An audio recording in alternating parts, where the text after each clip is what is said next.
My conscience hath 1,000 civil tongues, and every tongue brings in a several tale, and every tale condemns me for a villain. It is that thing we do not talk about, that in the deepest corner and the recesses of our mind and our soul and our being comes forth within our own passion to tell story. For there is no good without evil. It's the darkness that is the most fascinating aspect of what we do. It has the most depth. It has the most reach. It incorporates the most forethought. So here, this season on 21 Grams, we examine the part of the soul that we often try to bury or not talk about. They say that 21 grams is the weight of the soul. But what is the weight of sitting in darkness? This is what we aim to discover this season. Welcome to 21 Grams with your host, Joe Compton. Hello, everybody. Yes, welcome to 21 Grams. I am Joe Compton, and I'm real excited to talk to you all and talk to my guests who, I think we're going to have a really interesting conversation about darkness and villainy. It's the one and only Tiffany Vega, everybody. Hi, Tiffany. Tell everybody a little bit about yourself, if you don't mind. I am a author. I am a publisher. I own Outsider Publishing Company with my brother. And I am also working on my master's in forensic psychology. So this really, really works perfect with this topic. Yeah. And you can actually find my psychological thrillers and horrors on my website at outsiderpublishingcompany.com. Awesome. And for everybody, just a little housekeeping, just for everybody who knows, above me, you'll see there the QR codes that you see above my head. Those are popping up as we talk, and they are related to all the books that Tiffany's referencing or that we talk about. And she just mentioned her horror book, so I just popped it up on the screen there. This is Horror in Time for everybody. And I particularly... It's interesting because you're multi-genre, but there is something fascinating is that you're probably one of the first people I've talked to this season who, well, actually, second person I've talked to this season, Milton would probably be along those lines too, but who has a romance collection within their horror and their other genres, and you're working on the next thing you publish or the thing that just came out. Has it come out yet, or is it soon? No, it's coming out this month. This month, yeah. So it is a true romance, and so it's very interesting because I think like you think about like George Curse, something like that, or The Elements, and there is horrific elements or dark elements within inside of them. So you don't tackle. I mean, this obviously the next book is a lone exception to that rule because it's going to be a true romance. But you have romantic elements within your darker areas, and it's very interesting. So I really love that aspect of it. They always say there's a fine line between love and hate, and like and blood. So, is there something to be fair about it, right? Is there something about more real about there being a little bit of a grayer area when it comes to romance? Do you feel like that darkness is a part of the romantic experience sometimes? Yes. I mean, obviously, there's the obvious of getting into a toxic relationship, but there's also that that gray area where when you get in a romance or in a relationship, some people kind of lose themselves in that relationship, and their life becomes all about that. And I think that that's something to like explore in writing, because it's not necessarily what people would think is a bad thing, but for the person who's losing themselves, it can become an obsession. It can become, hurtful. It can become resentful. And so it's there's a lot to explore in that darkness that people don't really think about. A bad relationship is seeing all the red flags. They're abusive, they say this, but there's other forms of darkness in a relationship. Yeah, when you're talking about that, it brings me to the elements in a lot of respects, because you actually do that to the antagonist more than you do the protagonist. The antagonist kind of falls in love with a certain somebody and an idea and gets obsessive about it, right? And Yes. they're demonists, so they're different, even a different creature from humans, but they have these human emotions. It's kind of messing them up a little bit in a lot of respects too, in what they're trying to do. And for people who have not read the elements, there's a little subplot of romance in there, but it's not I mean, it's a down, but it is exploring human nature. What makes somebody human, what makes somebody a demon, what makes somebody godly like. And it is the relationships and how people form those relationships.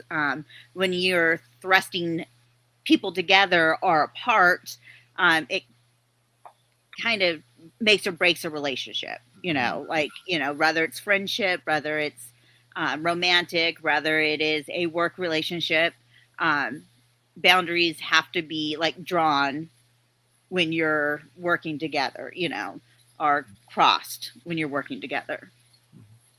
When you're writing those moments, when you're delving deeper into that, and you're kind of, especially like when you're writing, like in the elements, when you're writing from the antagonist point of view about their obsessiveness, I'm trying to be careful so I'm not spoiling any things for people, but um, when you're writing about that kind of thing, and you're in that moment, do you feel like that passion that they have?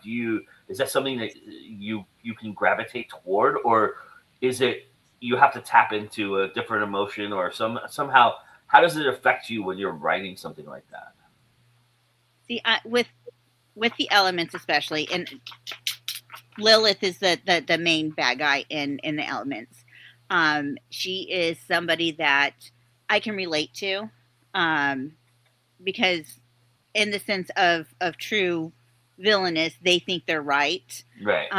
And she, in all aspects, she is correct in her belief, but she goes about it in a very obviously not proper way. But because she wants what's best for what she believes is right, it's easier to get into the mindset of her, because I don't consider her like a pure evil person. Like Hmm. she is not Hannibal Lecter, like just wanting to hurt people. um she's doing it for the right reason, but doing it wrong. And so Hmm. it's easier to get into that mindset because you can almost sympathize with her. Where if like from the window, which is my Hmm. psychological thriller, the killer in that one was a lot harder to get in the mindset because of the fact that I've never been put in the position that she was in, Hmm. or I they were in. Let's put it that way. They were in. Um, uh, so it was hard to relate to that character. It did put me into a darker spot, and that was my Hmm. very first book I ever wrote. So I don't want to say like method writing, but I really got into a dark spot writing a character that was just out to hurt somebody. And that was their whole goal, was to make somebody suffer. And I would like to think I'm far from that kind of person. And so it was really hard getting into the mindset of just wanting to be evil. Hmm. Is it different for you for like your Christmas Chaos story? The greed with it, is that the name of it? Agreed Yeah. within. Yeah. And Yeah. then and as to write something like that, is is it the way in which you write it, like if from a horror perspective versus a romantic perspective, a lot harder, or is it easier for you in terms of how you write something like that? I horror comes naturally to me for some reason. Like I writing a romance was really, really, really hard. And the or a pure romance. So my newest book that's coming out this month is actually part of the LGBTQ community, and it's a whole series that I've wrote like I've written them all out. I just have to edit all of them. So and they're all part of the LGBTQ community, and that meant the world to me. So it was easier to write, I think, the romance because I had a purpose, I had a message I wanted to give. Where writing horror just seems to come natural, and it just like I just want to scare somebody. I just want to keep somebody up at night. And The Greed Within was like a message about corporate greed and Christmas. You know how it can drive us to do weird things. You know, getting the latest toy and all that stuff in a roundabout way. Obviously, it's not like in your face, this is corporate greed, but that's the message I was trying to get, you know, within. So it just was easier to sit down and write something scary because I can imagine in my head all kinds of scary scenarios. I cannot imagine a whole lot of romance, especially in this day and time. Yeah, that's hence the last anthology too, Rights at Risk, right? And we'll talk a little bit. We'll talk a little bit about that because there's something else I want to talk to you about in terms of what that is. But Okay. I'm also curious if the time period in which you write matters to you as well, because you know you tackle Norse mythology, you tackle Christian ideals and the elements, and so in doing research for those kind of things, I have to imagine there's a lot more darkness than even you thought maybe existed in those areas, in those times, in those lores, and tackling that and incorporating that. Did you find that to be true? There's okay, and I don't.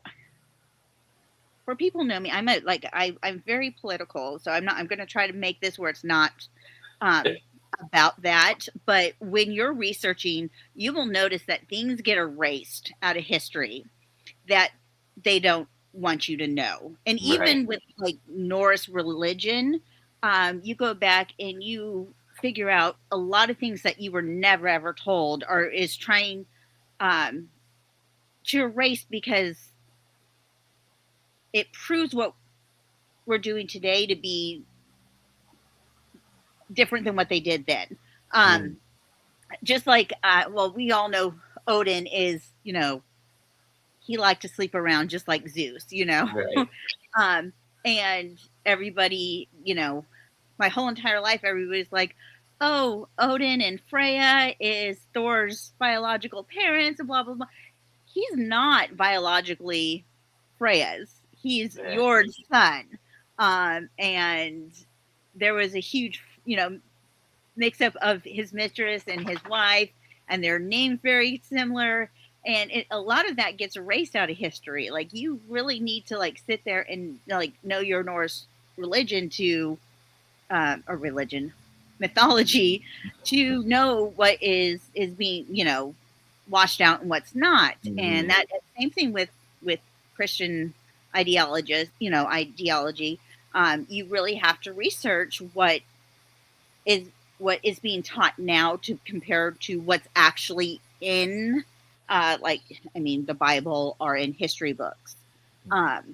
There is you find a lot of things that you are like, wow, they really changed that story to make it fairy tale like.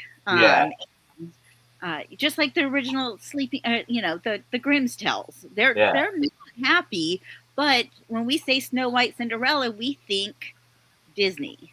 Yeah, because it's happier. So I mean, you think of like, especially the Norse mythology got really badly Disneyfied with Thor, and that these were symbols of fear for a lot of people who they created these they created this mythology to, or encompass this mythology to warn people about bad behaviors Mhm. and keep them from being bad people, right? And that was kind Yeah. of, and and when and when it gets into the nuances of it, like you were saying, like with Odin and even with Thor too. I mean, Thor was not a good person in real mythology. Thor was more of A war a was hero, like, he was kind of the guy. He was kind of the hitman for Odin. yes, You know. he was very much, he loved war. He loved killing. He didn't have a hammer. Um, in real mythology, he had a glove. And it just he liked hurting or killing. Yeah. He wanted to conquer the realms, and he is, in all intents and purposes, not a nice guy. Yeah. I Not the mean, Thor that we think of when we think of Chris Hemsworth. right, right, yeah. And Anita says so true. A lot of things are taught in history class, usually most interesting bits, and the original fairy tales are way darker than the Disney Oh, versions. way Yeah, they darker. Yeah. are. And that that's interesting too because it's one of the things I really appreciate about the elements is that you don't treat angels like the ethereal um, lights and beings of the sky, the shadowy figures that protect God. You treat them more like they have a purposeful nature to them, and whatever their purpose is, whether that be good or bad.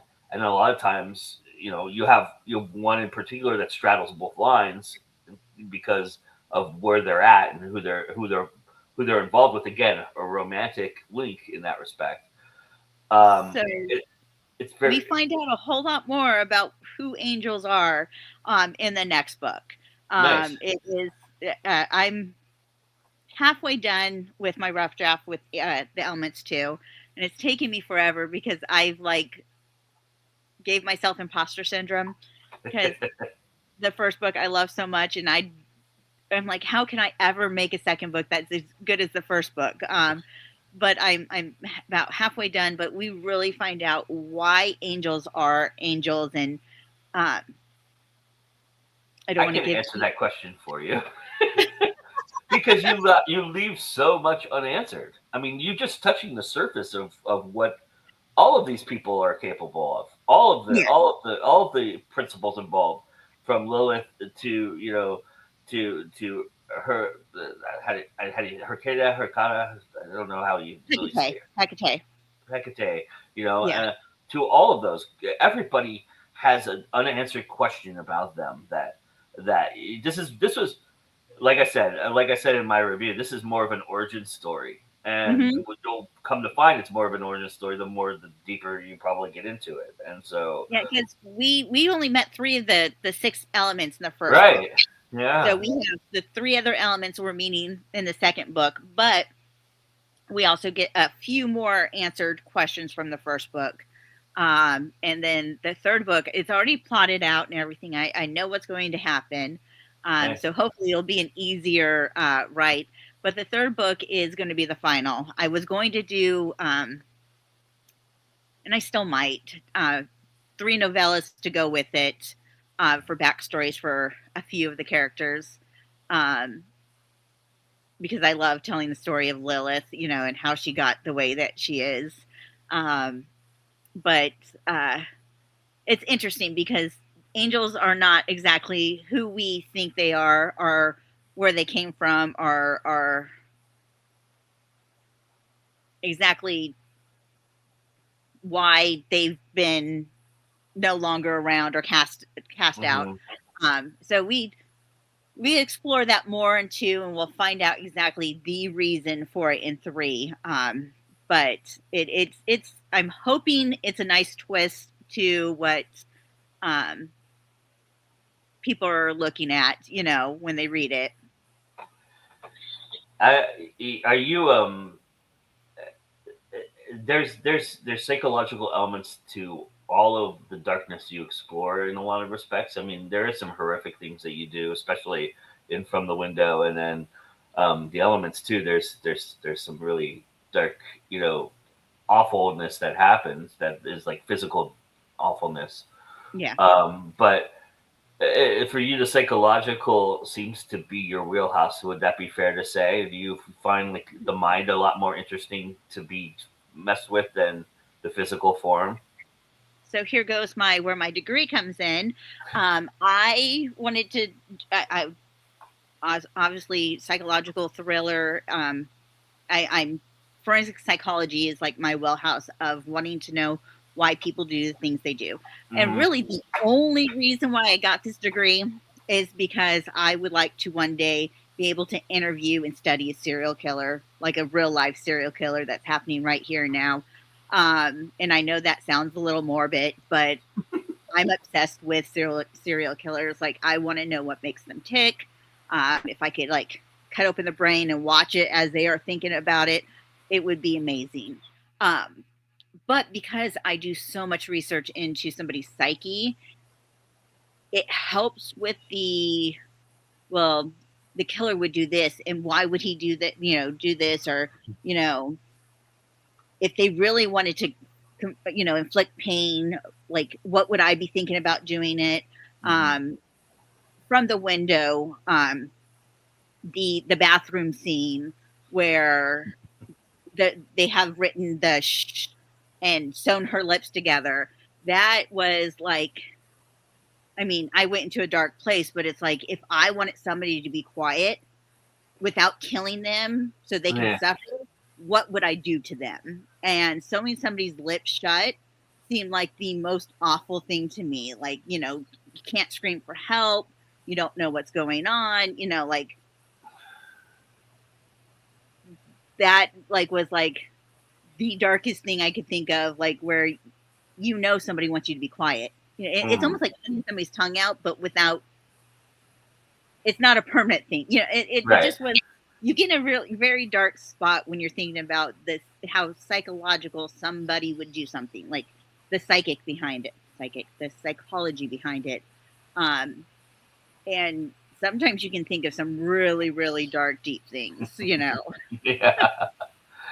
Is it hard for you to come out of that once you're in that, or do you feel like you have a way of compartmentalizing so that you're not stuck in that awful thought process? Well, the worst part about it is I have so much anxiety that I'm constantly thinking about things like that. Like, as I'm sitting here, I'm like, thinking about what if somebody came around the corner and didn't put on their brakes and they slammed through the. So I'm constantly thinking about things like that constantly. So Yeah. it's almost like a normal thing for me to think about, like all the awful things that can happen. So it doesn't phase me. I can still like it's not. I don't feel like it affects it any more than anything else does, just because it is like I know it's just a fleeting thought. Like it's not my thought. Uh, It's on paper. I mean, it is my thought. Obviously, I came up with it, but it's not like something that's going to stay there because I got so many other things to replace it, and I'm always thinking about the next story, like constantly, like what can I put my character through? Because I love killing characters. Like that is my favorite thing to do in the whole wide world. how much that must make like reading a slush pile very interesting for you. Do you when you're reading, do you tap into those emotions sometimes too, like those fears? Does it, like, is it psychosomatic for you in a lot of respects? So a lot of times, like I'm okay. I will tell you, the worst story, and it's the best story. Um, when I read Home in a Box in Christmas Chaos, Yeah. that made me, and it will still make me cry every time I read it, Yeah. because it's such a psychological, such a horrific like thing. Like, and that is one of the only stories that I think I've read that stuck with me way after reading it. And I still randomly think about it, like how horrible. Um, I don't want to say horrible because it is a great story. Like it is Right. heart wrenching, but it still sticks with me because it's like it pulls out my heartstrings. But then it's like how could that happen? And it just, I think that would be the only story I think that I've read through Slush that has like I had to take a minute and be like, oh my god, I got to recover from this, you know, and it stuck with me. There are some that are bad, some that didn't even get put into stories where I'm like, oh my god, that's, you know, pretty bad. We didn't, but most of them don't stick with me like that. I'm pretty good about, you know, putting that in a different compartment. But some stories like that one kind of like sneaks through and gets to you. I'm curious how you and Nate decide what is going to go in what direction too, because that's interesting too. Because like that story is at the very beginning of the book, right? So Mm-hmm. so to put the most horrific, what you deemed as the most horrific, you know, thing right up front, and you know, it almost serves, and I'm not saying this as a criticism, I'm saying it almost serves as a letdown for the rest of the book. It kind of does. It kind of does, but you also want to them to read the second book or the Right, second right. story in the book, and it just depends. Like with um, the Knights of the Round Table, we did um, the Dragonette story as like a, you know, broke it up as telling each story. Mhm. With Christmas Chaos, I believe. Uh, is that the one I? No, that was in King Arthur as well. That I broke up one story into 3 different parts. Um, I think Christmas Chaos was the one that. Well, it was our first one, so we kind of like was like, let's just kind of put it out there. Mhm. And I tried to break them out where I felt like I did a really strong story at the beginning, the middle, and the end, Mhm. to kind of Yeah, my round two it. favorites are the first and the last one. So yeah, that makes Yeah. sense. So I tried to like, you know, round it out. But normally I just was like, okay, this is what I think. What do you think? And he's like, okay, I'm good with that. And we go with it. But now going into our like 5th one now, I think. Um, or 3 are out, but we have 2 like coming out here pretty quickly. Um, we are getting a little better about like, okay, does this? Let's make a story kind of with the stories that we have, Mhm. and we're getting a little better. Every time I'd like to think we improved a little bit. Are you getting more darker? You find? No, well the next one that we have coming out is our um, the LGBTQ plus. It's a charity anthology. Then after that is our camp one. And he says, as an avid reader of anthologies, I read all the stories. I do too, but I find it fascinating the way that order it comes across. So. We have a camp one coming out um, this year here in just a few months, and then we have a mythology one coming out. And the mythology one is like a little mix of horror and heroics and stuff. And the story that I have is kind of dark because I'm not going to say anything because I want it to be a surprise, but it is very dark because of the character I chose to write about. I'm curious how much you moved to the East Coast this year or last year, just some whatever. So recently, and I'm curious how much weather has affected how you write. Have you found that to be a case?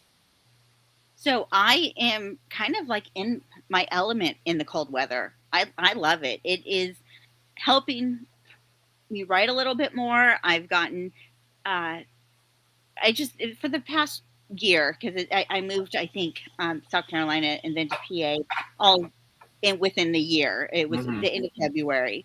And um, I'm finding that the cold weather is good. I love it. It beats being in 122-degree weather in Arizona, where I'm exhausted and tired all the time and can't do anything. Sure. And I love the snow, so like I'll open my curtain, I'll watch the snow, and I'll just like type away, and just, it's nice. It's beautiful on the East Coast, so I can't complain. Trees I see fall, things that I did not Yeah, get to there's though. seasons, there's there's ecological things that happen, right? And Yes, biological I mean things. we just had a snowstorm where we got like 3 to 5 inches of snow, and it's beautiful, and I'm enjoying it. My I, my goal is still to be in Maine. I'm hoping here relatively soon, but because I want to build a house and get a farm going and stuff like that there. Um, but I'm slowly making it to where I want to be. Okay, East Coast is beautiful. I'm going to stay here probably for the rest of my life. that's awesome. I Okay, so let's talk reality, because the previous anthology that just came out last year, and you mentioned you being political and everything, uh, dealt with the darkness of the truth about who we are right now and where we're at as a nation, as a world, as humans. This was all dealt with in the Rights at Risk Yeah. anthology in a lot of respects, and I'm curious from you, is do you feel like that's some of the darkest things you probably put out, because it is real life getting in the way of fictionalizing darkness? Is it just becoming a normal thing in It's a lot of scary ways? right now because I'm working on a few different stories. It's hard to write horror right now because I can't think of anything scarier than what's happening in the United States right Yeah, currently. you're very close to Um, it too. yes, and it is. Uh, I'm very close to it, not only in proximity, but because um, the people they're targeting happens to be people like my children, Hmm. who are, yes, I'm white, but their father is Mexican. They're dark skinned kids, and it affects them on a constant, everyday basis. Um, with Rights at Risk, it's about women's rights, Hmm. and having autonomy over their body, which every day we get a little closer of losing the choice of like our health care, or and it is um, disheartening to hear stories about where women are bleeding out in their car because they can't get the medical care because people are afraid they're going to lose their license, and Right. it is um, just just sad as an American to realize that there are certain people who don't seem to matter um, over other people's beliefs, and having women feel like they don't have a choice in their own health care, or that because you have a different skin tone that you are being affected in a negative way as well. Heck, they're blatantly killing people in the streets that are white, Mhm. So it's just it's hard to think of anything as dark as what's going on now. So I have put like writing horror on the back burner right now. I'm focusing on the elements of fantasy and my Which has a romance. lot of love inside of it, right? Yes, So. yes, and I am also working on the second book of Yord's Curse, which is a little dark, but it's not like real life darkness, Hmm. where I tend to write in horror things that are happening to normal people, everyday people. Hmm. Um, and I don't want to get into the point, the darkness of writing uh, any more pain on normalizing normal people than what is going on. Yeah. I just can't seem to bring myself to write anything that it's I'd just be interested in your disheartening. perspective on this, because this is something I've been thinking about a lot. As somebody who likes the kind of dichotomy of character, and especially like with the villain aspect of things, Mhm. where it is that person believes they're right, and they come from a place of earnest where they believe that what they believe is the right way. I look at now what is going on in our world, and it's interesting to live on the side of watching the person who believes they're right enact the horrors that they're enacting upon us, because it does give me a different perspective of even that element of that darkness, right?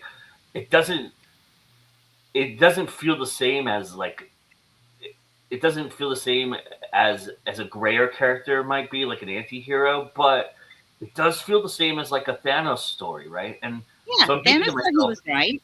you know, And like I said, like with my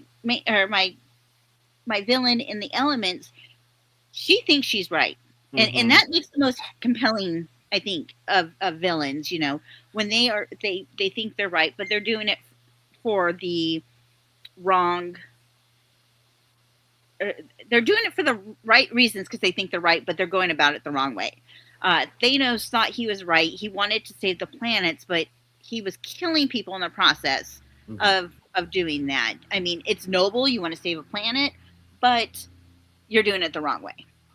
but Oh, go ahead. you, I'm sorry. well, you know what I mean, though. It's like I don't think anything of what the other side is doing to us right now is noble. I Right. just don't find it noble at all. I don't find it right, but they believe they're right. Yeah. That's why they're doing what they're doing, right? And so if now like if I'm looking at it from the perspective of someone who lost like when Thanos snaps his fingers and you lose a loved one, I'm looking from that perspective of Yeah. me being here and that loved one gone, right? Kind of idea. And it was nothing natural that happened to that loved one that it did. So I would have a different perspective on how I feel about Thanos in that respect because of living that, right? And so it's kind Oh, of of course. made me interesting. It's made this interesting idea of writing from a villain's perspective in terms of sympathizing with the villain in some respects.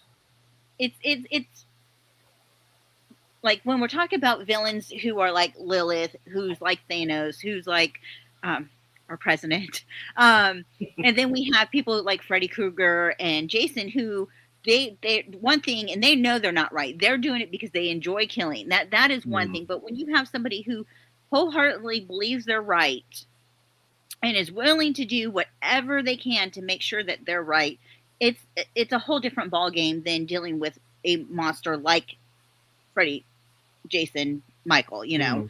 It's they're driven by one thing and one thing only, where there is a multitude of characteristics that go into characters like Lilith, who has layers. Like, yes, she thinks she's right.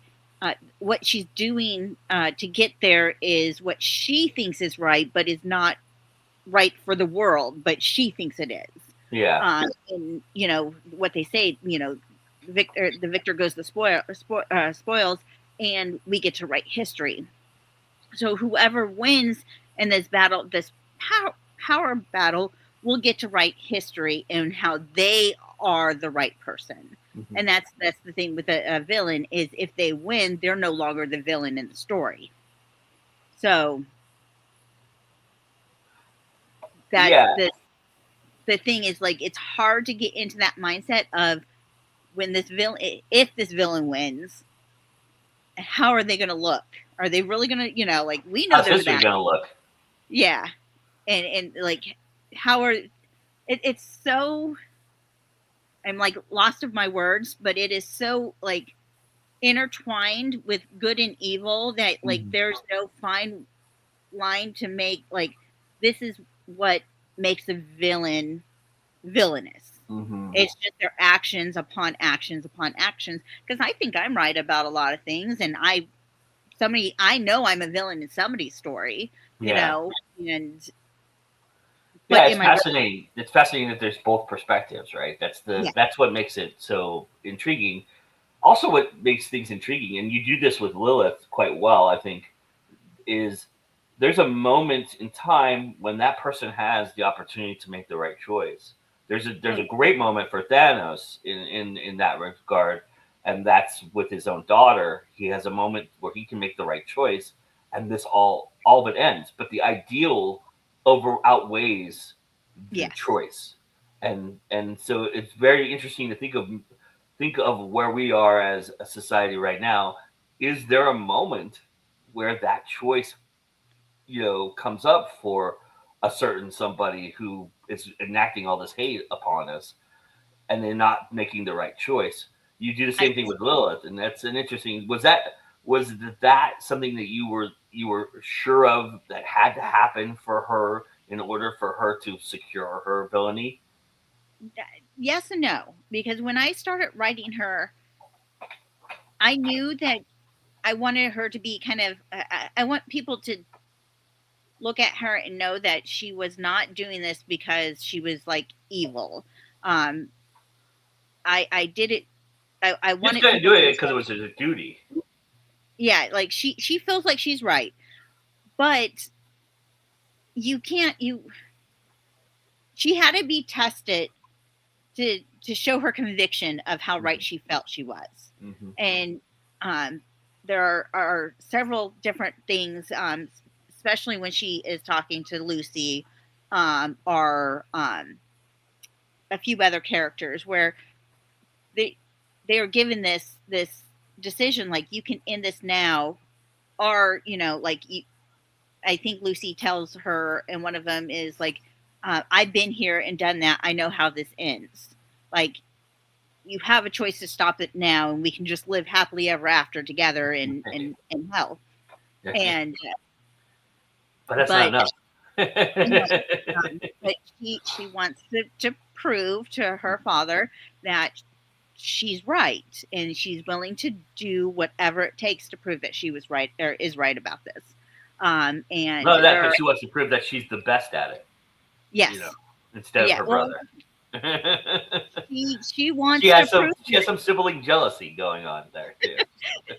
She wants to prove, one, because she wants to stick it to Adam too, right. But two, she does think that that she has it, that she can make the world a better place in her eyes. But I think there's several opportunities that she's given, whether they're direct or indirect, to end this, to turn back. And the very last one is her fight with Hecate, the very last chapter, or second to last chapter. But she comes back, not that that's a spoiler for the next book, but she does come back. A demon.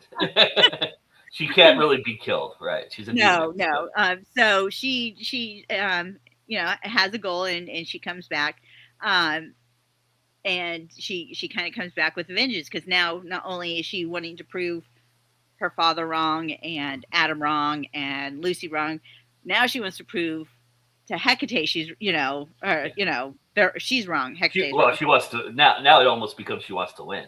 So now it's about winning, and more about the vision she had originally. Which is where all villains fail, right? They've actually get to the point where they have an opportunity to have what they want, and it's just not enough, right? That's what makes them villainous, right? So they want more, and they need this now, and it's like somebody who wins $1 million. They invest it so they can get more money, and then take that money and invest it in more money, and nothing's ever gonna. If I can just hit $1 trillion, I'll be happy. But then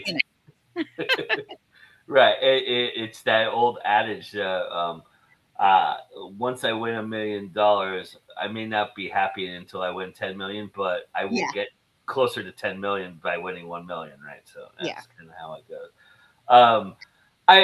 The other interesting thing for me, and I'm curious about your thoughts on this, is that, do you feel like delving into this darkness and delving into the nuances of why people do what they do and how they do it has sharpened your morality, sharpened who you are a little bit more? And without it, you got, like, I feel like I feel like I've been reawoken again, where there was a malaise that happened in between what is happening now and before time, kind of thing. And you know, a little bit more of an accepting thing, because I was doing okay. I wasn't threatened, right? You know, a little bit. Um, and now, because I feel threatened, or I feel like there is a tilt that is happening, I'm more aware, and I'm more like conscious of it, and I'm more apt to talk about it, and put it out there. You know what I mean? Does that make sense? Yes, and I think I've always had a big mouth. Me too. I, But I've always I've always stood up for what I believed was right and wrong, and I've always been pretty boisterous about it. However, I do feel that because and things are directly affecting the people that I love the most, yeah, I have to be louder, and I have to yeah. be more. That's a better way of looking. That's a better way of putting it than I put it. Yeah, that's right. Yeah, Yeah. I have to be louder, and and I have to be more. My morals have to show more than their morals do, because if you all watched the Super Bowl yesterday, the only thing that beats hate is going to be love, and Yeah. so I feel like my love has to be louder and more seen than somebody's hate, and I do post a lot of things that might be a little on the mean side, but it comes out of the love that I have for the people that are being affected. And whether it is a person of color, whether it's somebody that's part of the LGBTQ plus community, whether it is somebody who is struggling with their mental health, um, because I do have somewhat of a platform, I want to be loud, and I want my love for them to be seen, and It's I like just happen to always play a morally good character in D&D. I model that kind of like after myself, because I would like to think that my morals are a little bit more due north than a lot of people's. It never it hasn't always been that way. I would say up until like my 20s, my compass was all over the place. But since I had my kids and stuff, I would like to think that I am definitely more, you know, straight and narrow than I've than a lot of other Mhm. people. And I want to use that. I would like to use my compass to help other people find do their you way. feel do you feel like that also strengthens your resolve for the morality of the hero in a lot of respects? Do you feel like you you root harder, or you feel more because the hero overcomes all that? So the problem with me and my heroes. Okay, so like so far in my stories, other than the elements, because it's not done, and obviously my true romance that's coming out. Um, None of my heroes have happy endings, or the main character has happy endings. And not to like give a spoiler out there, so read them so you can see what I'm talking about. Right. But they're they're more realistic than um, like the biggest complaint I think I got from my very first book, From the Window, was that it did not have a happily ever after. The main character did not ride off in the sunset. I think that's the best thing about it, And personally. that's, when I wrote it, I was like, it is the more um, realistic outcome Yeah, of the story. But everybody's like, I don't like the ending. Well, the ending is supposed to make you think. Why yeah, did that end up that way? In Yord's Curse, and this is not a spoiler because there's 3 books to it. The couple dies at the end. yeah. They're cursed to die and meet each other. So it's hard for me to say that I root for the character because they are morally just. because I put my characters through the freaking ringer. Like, they It's like they you have said, to earn. you like to kill them. You like to I kill do. them. I like to kill my characters. So there's a lot to that, right? There is, and there's a reason because I mean, it's great getting a book and them having happy ending. It is the fun. It is gives you the feels, but sometimes you need a reality check. And right now, especially the way that we are living in America, we're not having a happy ever after. Things are not as great as people make it sound like it is. And sometimes we need a reality check, and my books are sometimes that reality check. Things don't get wrapped up in a pretty bow and sent off and live in a kingdom far, far away. Sometimes we get, Well, let me ask you this, because this is a good place to jump out of the conversation on too. I with Yord's Curse especially, there is a little bit of the elements, and I'm going to make an assumption that the next book that comes out. What is the title, by the way? What is the title of the romance? so the next book is the romance. It's called Fall for Someone Else. Fall for Someone. And it's part of a series called Help Me Help You, and it's all based off the LGBTQ community. It is a female couple in this one. The next book, which is, like I said, is written, I'm just editing it, is a non-binary couple. Oh. So, but I'm going to guess like that and the elements. There's a cutesy element to the romantic aspect of it. It's not as like George Curse is very graphic in it, and in the sexual elements of it, the tension and then the actions that happen within it. Is that? I mean, that's not a dark place to go to, but it's a very psychologically, it can be kind of dark. It's kind of a response to, with Yours Curse, it's a response to the elements and how people interacted back then. But yes. but it is also not being able to have dealt with that emotionally and mentally. That is the reason why they enact that way, right? They don't. Right. Their brains had a. They didn't have psychologists. They didn't have people to kind of examine what their thoughts were and why their thoughts led to the lust that it leads to, and right, and enacts in it, right? Where we nowadays have nuanced that and kind of curled that within ourselves. So it's kind of shocking when it's a real new day time period and it's like that. But there is a darkness to that. Would you agree? Yes. And then the good thing is Yours Curse is like it's like a romantasy, but with the elements there, it's very, the romance is very undertone. Yes, we deal with the romantic. I mean, there's one scene where Lilith gets a little bit crazy, but that's yeah, and that's more lustful than a relationship. Yeah. It's not romance. It's she's just Yeah. She is she's the succubus. So she she does what succubuses does. Yeah. And it's graphic, but not over the like, I wouldn't even call it spicy. Yeah. It is just it's kind of messed up actually, but yeah, it is very messed up. And my romance is. Hold on, get back. Hold on, baby. My romance is a sweet romance. So there's it deals with the kind of like the fallout of somebody who has been closeted all their life. Mm-hmm.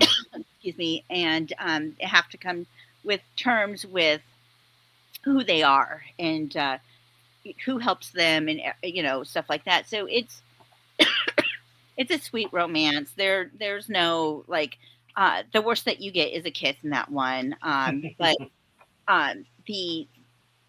it's more the psychology, the psychological fallout of discovering that the person that you thought you were in love with all your life is not the person that you were really in love with. It was more the ideal of it, and they were safe. They were safe to love because they didn't know who you really were. Mm-hmm. And so it is more getting in the aspect of thinking of what that would mean and what would that would do to somebody.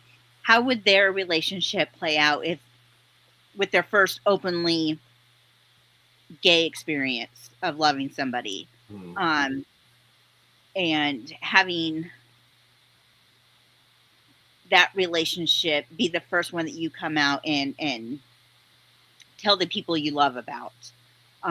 Who would be supportive, who wouldn't be supportive.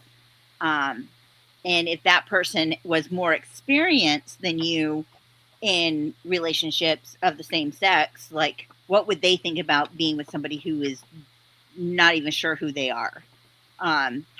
So even though it's a romance and it is, you know, they find each other, they love, you know, fall in love and they live happily ever after type thing. It gets in a very dark spot because of the way, again, this day and age where it's almost, we're going back to the point where people can't openly be themselves, you know? Right. So, but Lord's Curse is definitely more of the dark psychological of being. And spicy. It's very spicy. It is a little spicy. The second one is a actually little is tender yet too thin. I think, my friend. It's spicy. the second one is a little bit more spicier, and I find it that this is the only series I think I've ever written that has spice in it. Everything else is either fade to black or you know, like a sweet thing. I find it very hard to write spicy scenes, and I think that's why it's taken me so long to write the second book, because it's easier for me to picture killing somebody than it is being intimate with somebody. It's so crazy. I can sit here and imagine 100 different ways on killing somebody, but writing a sex scene is kind of hard.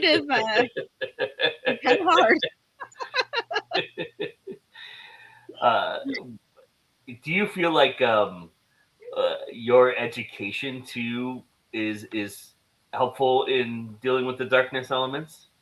I do. I find it. I find that I look at my psychology books quite a lot when I am writing the darker characters. My biggest pet peeve when somebody's writing a character and they're calling them a psychopath, but yet they have very little characteristics to a psychopath, and they're more of a like sociopath, megalomaniac, or a something else. I'm just like, why did you say that? This would have been a perfect, So I try to when I write my villains, I try to really get into their head, and usually I'm like, okay, if I had to diagnose them with something, what would it be? What characteristics can I take from that? Nice. And it doesn't necessarily have to be like a bad diagnosis, but one of my characters in the elements, I feel, is a manic depressant, and he has ups and downs, and he go, and I don't know if you know which character I'm talking about, but I have an inkling, yes. I feel like that's him, and so when I was writing him, I'm like, how can I give him, an up, and how can I give him a down? And doesn't mean the character has it, but that's what his characteristics are. And again, like, by no means is Lilith a psychopath. She's not. She's more of a megalomaniac. She thinks she's correct, and she will die on that thing. So I think it helps because I can give my characters the characteristics that they need for the part that they're playing. Sure. But it also helps me get into their, okay, if they were like this, they would be doing this. They would be thinking like this. Do I want it to be like a hard push? Do I want it to be soft little hints here and there? So I think it does really help, and I find myself doing research on it a lot when I'm writing my characters, especially my villains. So, Well, and like I said, my search history would probably get me in trouble because I've asked how to hide bodies, how the ancient gods hide, and that was one of my things when I was writing Norse Curse, about asking how Norse gods got high. And there's a lot of research into somebody's characteristics. That's funny. Well, we've reached our hour. I really appreciate you taking the time to do this and jumping in here and doing this with me. It's always wonderful to talk to you like this in this setting, and thank you so much for the opportunity. And Thank you. tell everybody where they can find these wonderful books of yours, your publishing company, and all of that wonderful jazz. So you can find me on Amazon. I am in KU, so if you have KU, you can read any of these books except for Yord's Curse, because it's currently not available because it's getting a re-edit and stuff. So that will be out right before the second book is out. I'm actually re-editing the first elements as well as soon as the second book is done. But Amazon, and then you can order directly from me if you're looking for the paperbacks on outsiderpublishingcompany.com, where you can also look on our submission calling if you're looking to submit short stories. And we'll have all updates, newsletters, and everything up there as well. Sorry, I'm getting pushed out by my dog. And my next book will be out sometime this month. I don't have the exact date yet. I'm waiting for my edit to get done before I announce what day. It is the first book in a sweet romance series. There you go, everybody. All right. Well, if you're watching this live, come back in a little bit for late night news. We're going to be doing that tonight. If you're not watching this live, then go back and watch late night news later on. And thank you for joining us. And we'll be back next week. I believe next week I have Ben Shakeman with me. So that should be a really good one. And thank you all for watching, because it's always time to go indie now. Bye, everybody.